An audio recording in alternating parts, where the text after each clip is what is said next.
Primeira coisa que nós vamos compreender nessa relação de selo: vi na mão direita daquele que estava sentado no trono um livro escrito por dentro e por fora, de todo selado com 7 selos. Vi também um anjo forte que proclamava em grande voz: quem é digno de abrir o livro e lhe desatar os selos? A alusão é mais ou menos essa, né? De um rolo com documento escrito por dentro e por fora e selado. Selado para quê? Para que pudesse haver autenticidade e entender que aquele documento, aquele rolo é um documento cartorial, ele não foi de forma alguma aberto, ele não foi falsificado, ele não foi mexido, tá? Então, esse é o papel do selo, dar autenticidade cartorial e documental. Geralmente, os selos vinham dessa forma, um selo. Hoje, o que nós temos? Nós temos os selos cartoriais. Tá? Os selos visam garantir a autenticidade dos atos notariais e registrais, evitando a evasão, fraude e falsificação de documentos públicos, protegendo o direito do cidadão e garantindo mais segurança aos documentos expedidos para a população. Isso hoje, nos cartórios de notas e ofícios, então nós temos esses selos que são reconhecidos pelo Tribunal de Justiça. Tá? No caso, é um selo da Bahia, Tribunal de Justiça da Bahia. Então, com isso, você sabe que um documento ele é autêntico, não foi falsificado. Ele foi registrado, ele foi cartoriado, né? Ele foi colocado para que você saiba da sua autenticidade, ou, na verdade, né, a gente fala autenticar. Então, os selos que havia, os selos que tinham neste pergaminho, num pergaminho como esse, eles eram 7 selos por causa dos 7 Espíritos de Deus, porque o número 7 fala de Deus, fala da ciência de Deus. Então vamos ver que, quando João diz assim, poxa, não vi ninguém digno, nem no céu, nem na terra, nem embaixo da terra, ninguém que fosse digno para abrir. Por quê? Para abrir esse testamento, para ler o que está no testamento e revelar o que está no testamento, essa pessoa tinha que ter o direito, ela tinha que ter... ela tinha que estar arrolada no testamento para dizer que ela é a herdeira daquele testamento, ela é a que poderia ler, ela era a que tinha interesse naquele testamento, e aquele testamento foi deixado para ela, principalmente. Então, quando disse que ninguém era digno, ou seja, ninguém tinha como é que diz assim, a filiação que Jesus tinha do Pai para abrir, desatar, tirar os selos. Isso, Cirino, parte legítima, né? Então, tirar os selos para ler por fora e por dentro, ok? Então, o selo é algo antigo, o selo feito com cera, né? E os reis tinham os anéis, tinham os carimbos, então eles carimbavam e sabiam que o documento era um documento oficial. Se alguém fosse falsificar um documento desse, era morte, ninguém poderia falsificar um documento real. E aí nós vamos ver o quê? Logo de cara, nós vamos ver o primeiro selo, que fala do cavalo branco, o segundo selo que fala do cavalo vermelho, o terceiro que fala do cavalo amarelo, o quarto que fala do cavalo preto, o quinto selo que fala dos mártires no altar, o sexto selo que fala dos abalos na terra e nos céus, e o sétimo selo que fala de silêncio no céu, e as 7 trombetas. Aqui estão em ordem cronológica os selos que se aparecem ou os selos que estão por fora dos documentos. Cada selo desse é um sinal profético, cada selo desse é um aviso, é uma orientação para a humanidade, tá? E, na verdade, os 4 primeiros selos, eles, na minha visão, são selos, a gente vai falar sobre isso mais a miúde, os 4 primeiros selos, eles já foram abertos.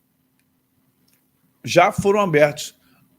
E eu vou explicar para vocês dentro da minha visão. O que eu estou trazendo para vocês? Eu estou trazendo, pelo menos nos 4 primeiros selos, uma visão pretérita presente. Por quê? Na minha percepção, os cavalos e seus cavaleiros, lembrando que a cor é do cavalo, a cor não é do cavaleiro, a cor é do cavalo e não do cavaleiro. São pequenos detalhes que a gente sempre tem que estar trazendo, né, retomando o entendimento. Né? As cores falam a respeito do cavalo e não do cavaleiro. E aí você vai ver o primeiro cavalo, o cavalo branco. há uma situação muito interessante que o cavalo branco sempre vai nos remitir o quê? Paz, equidade. Primeira coisa, o cavalo branco, todo mundo pensa assim, o cavalo branco diz respeito a alguém que vai trazer paz. Aí todo mundo vai para o anticristo, né? Ou alguns até interpretam que é Cristo. Primeiro, não é Cristo por quê? Por que não é Cristo? Por que o primeiro cavaleiro não é Cristo? Porque que é improvável que o primeiro selo do cavalo branco seja... Alguns interpretam que esse cavaleiro que vem é Cristo, porque ele vem lá há 2000 anos atrás e o seu reino não terá fim, porque o arco fala de longevidade, ok. Só tem um porém. Não diz nada sobre ele. O primeiro selo, você não tem nenhuma nota negativa sobre ele. Diz assim, olha, e saiu e vinha então um cavalo branco, seu cavaleiro com um arco, e foi-lhe dado uma coroa e saiu vencendo para vencer. Você não tem nada demais aqui, está ambíguo. Por que está ambíguo? Você não sabe se saiu... Jesus é vencedor, ele é mais que vencedor. Poderia ser Jesus, poderia ser o Cristo, só tem um porém. Quando você vai ver novamente Cristo com o cavalo branco lá na frente, Cristo não tem arco. Você nunca verá a arma ou utensílio arco usada para Jesus. Não há nenhum tipo de situação na Bíblia ou descrição de Jesus com arco, sempre com espada. Quando você vir a figura do Cristo, a figura de Jesus, a figura potente do Rei dos Reis, é sempre com espada, da sua boca são a espada afiada. A espada, a palavra, o simbolismo da palavra é a espada. Cristo é a palavra. Então, Cristo não aparece com arco. O arco é uma arma, é meu Deus do céu, um objeto bélico, mas não será usado por Cristo e nunca foi usado por Cristo, apesar da Bíblia falar que os filhos são como flechas na aljava, que havia flecheiros nas guerras, mas Jesus não anda com arco, Jesus anda com espada, o sentido para Cristo é espada. Então você vai descartar aí, porque não há essa visão de Cristo com arco. Quem é ou quem são os que estão no cavalo? Primeiro, distinguir o cavalo e o cavaleiro. O cavalo é branco, mas não há nada escrito que o cavaleiro é branco. Preste atenção. O cavalo é branco, mas não há nada distinguindo que o cavaleiro é branco. E saiu outro cavalo, e o seu cavaleiro foi lhe dado. Não diz o nome, não diz o nome, não diz cor. Um cavalo branco e seu cavaleiro com um arco. Lhe foi lhe dado uma coroa e saiu vencendo para vencer. Ok? Ponto. Você não tem ninguém de branco em cima de um cavalo branco. Criaram essa interpretação. Mas não tem escrito que quem está em cima do cavalo é branco, é negro, é pardo, é índio. Não existe etnia e não existe cor da roupa. Ok? Não sei se ele vai vir do Eufrates. Vamos lá.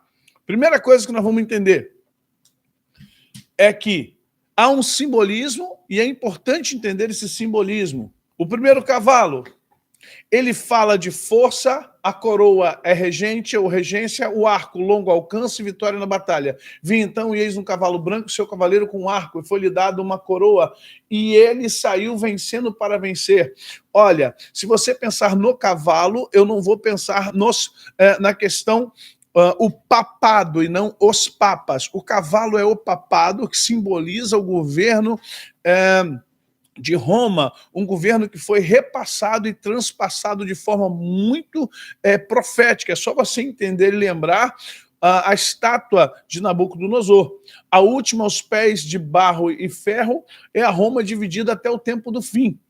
Você vai ver os governos ali, a cabeça de ouro, Babilônia, o peito de prata, Média Pérsia, quadris de bronze, a Grécia, pernas de ferro, Roma, e pés de barro e ferro, a Roma dividida não só em dois impérios, do Oriente e do Ocidente, e o último império foi o bizantino, que foi até o 1400 e pouquinho, que vai até o século XV, como também você vê essa transposição de um império, ou seja, de um governo que era de militares e imperadores para uma transposição religiosa. Sai da suposição, sai da posição militar e entra numa posição de poder tão grande quanto a militar, que é a dos papas. Ok? Você vai ver isso de forma bem ampla, o quanto tem esse significado, o quanto tudo isso tem simbolismo.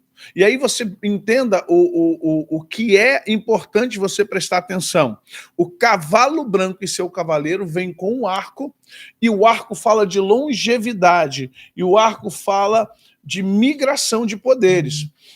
De 27 a.C., cai o Júlio César Otaviano, e o primeiro, e vai até 476, quando se extingue os imperadores césares, né? Em 476 acontece a queda do Império Romano no Ocidente, continua o do Oriente. O Império Romano do Oriente, posteriormente chamado de Império Bizantino, sobreviveu até 1453, data da queda de Constantinopla, atual Istambul. Você entende isso? O que nós estamos vivendo aqui é justamente, olha a quantidade de imperadores que tivemos. Nós tivemos uma grande quantidade de imperadores, e agora esses imperadores, todos eles, serão substituídos por papas. Os papas são os imperadores espirituais, enquanto os césares eram imperadores temporais. Há compreensão disso aqui, gente? O cavalo branco já está entre nós e continuará entre nós, porque isso é uma migração até que o anticristo venha. O cavalo branco, ele foi lhe dado uma coroa, e ele veio com um arco e saiu para vencer, e vai vencer. Por quê? Porque o papel desse cavalo branco é preparar, ao longo dos tempos, a vinda do anticristo.